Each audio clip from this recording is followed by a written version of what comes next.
نوښار کې د کچا شرابو څښلو په وجه د 3 ځوانانو د مړینې یو غمناک خبر تاسو ته دا وخت درکوو. د نوښار علاقې توحه نظامپور کې د واده په یوه دستوره کې د کچا شرابو څښلو په وجه باندې 3 ځوانان په حق رسېدلي او 15 نور بېهوشه شوي دي.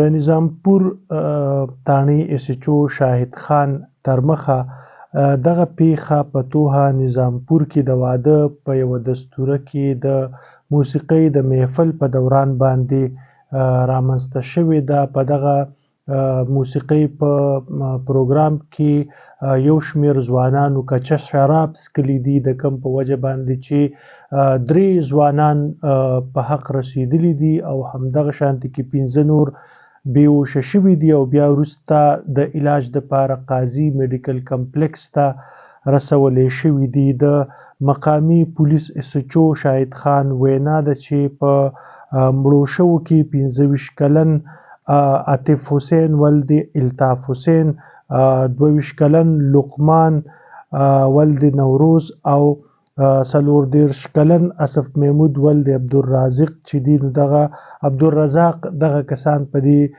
مړو شوو کسانو کې شامل دي. بېهوشه شوو کسانو کې د مقامي ایس ایچ او تر مخه علمگیر اسحاق، صفی الله، رستم خان، وصال ګل.